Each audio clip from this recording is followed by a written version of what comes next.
You won't believe what happened in one of the most peaceful coastal neighborhoods in Florida, a place where the sun usually shines bright on the pastel-painted houses and children play freely in the cul-de-sacs until the day when the ocean itself decided to remind everyone who really holds power, and right at the center of it all was none other than the HOA's most notorious enforcer, the woman everyone secretly called Karen of the Coast.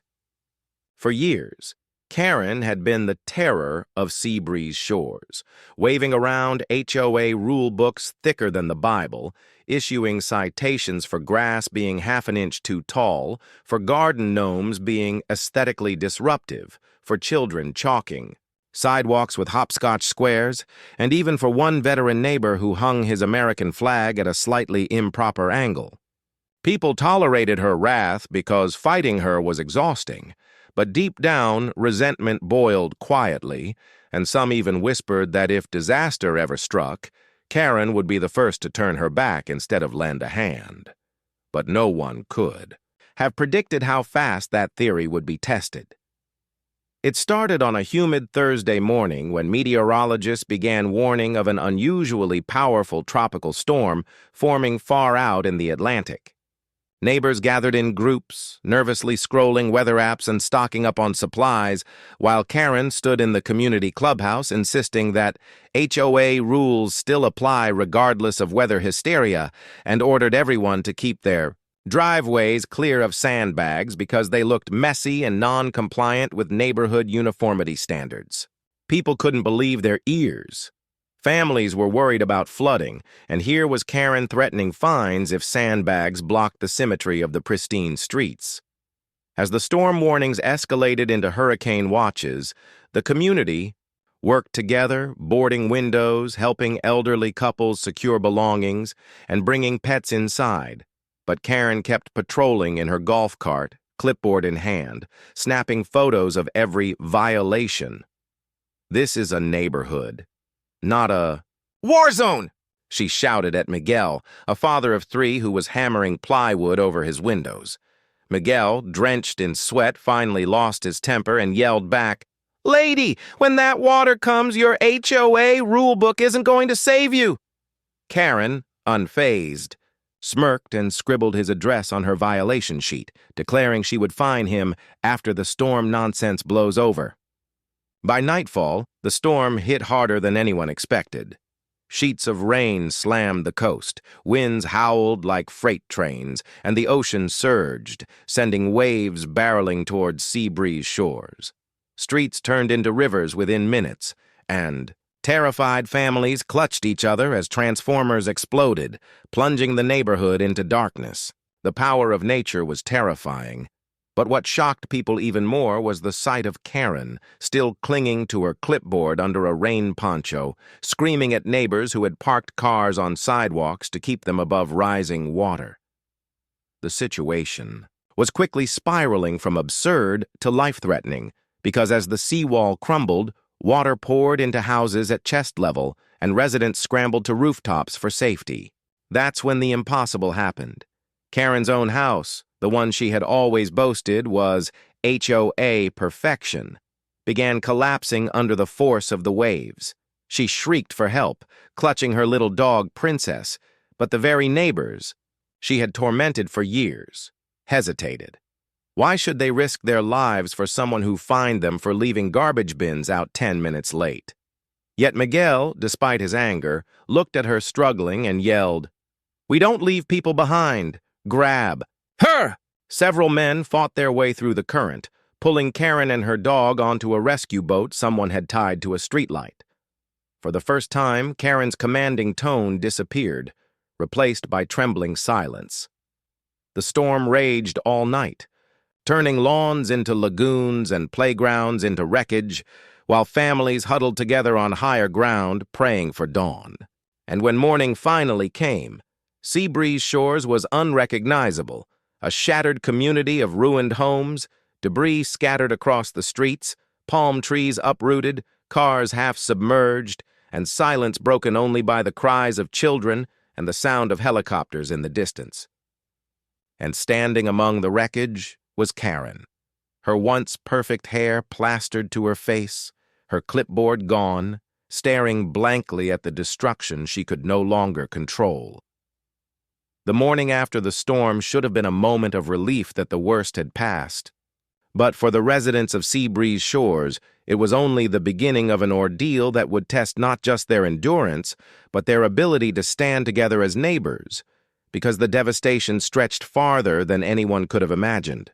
Roofs torn off, walls collapsed, furniture floating in filthy water, and roads completely washed out, leaving the once-perfect gated community looking like a forgotten war zone. Families emerged from makeshift shelters and rooftops, some in tears, some stunned into silence, and began the grim work of checking who had survived.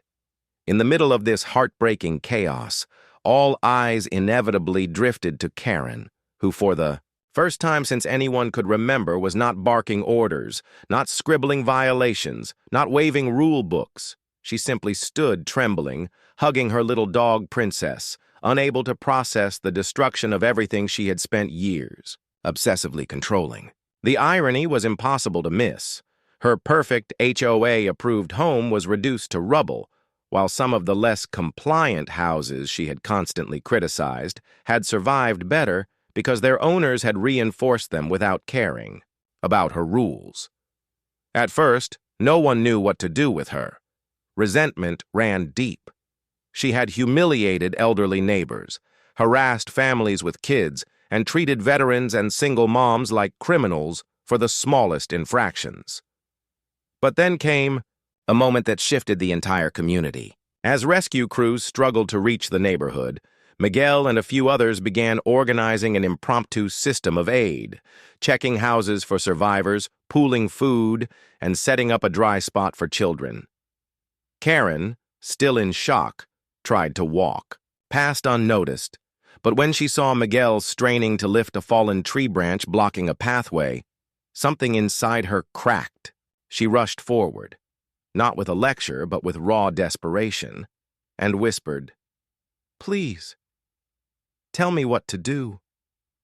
It was the first time anyone had heard Karen ask instead of order, the first time her voice carried fear instead of arrogance. Miguel, panting, looked at her with disbelief, but then simply nodded toward the trapped branch and said, "Help me move it." To everyone's shock, Karen obeyed. She pulled, pushed, and stumbled in the mud, but she didn't quit, and when the path finally cleared, she collapsed in exhaustion. Neighbors stared, some whispering that maybe the storm had broken her pride. Over the next few hours, Karen did something no one thought possible. She worked alongside everyone else, carrying supplies, comforting children, and even letting go of appearances as her clothes became torn and muddy. At one point, she was seen holding the hand of Mrs. Thompson, an elderly widow she had fined countless times for improper flower beds, now guiding her through knee-deep water to safety. The transformation wasn't instant, and not everyone forgave her immediately, but action spoke louder than apologies. By nightfall, when neighbors gathered around a fire pit someone had built from storm debris, Karen sat quietly among them instead of separate, listening instead of lecturing. Finally, in a voice that cracked with emotion, she said, "I thought rules were what kept us strong, but today I saw it's people. It's us standing together. I was wrong, and I am sorry." There was a long silence, and then Miguel, with a tired smile, handed her a bowl of soup, signaling that maybe forgiveness was possible after all. In the days that followed, Seabreeze Shores slowly began to rebuild, not because of HOA policies, but because of unity. Neighbors lending tools, kids helping gather debris, families sharing food, and Karen herself becoming one of the hardest workers. A woman who once fined people for mismatched shutters, now hammering nails to repair roofs. She stopped carrying a clipboard and instead carried buckets of clean water. She stopped shouting rules and instead learned to listen. The change didn't erase years of bitterness, but it planted something new. Respect earned not through authority, but through effort. And when outside volunteers and media crews eventually arrived, they were surprised to hear residents speak not only of the storm, but of how even the most impossible person among them had changed. One evening, weeks later, as the sun set over a still scarred but healing neighborhood, Miguel saw Karen sitting quietly on her porch steps, her house half rebuilt, Princess curled beside her, and he asked, "So, no more violation slips?"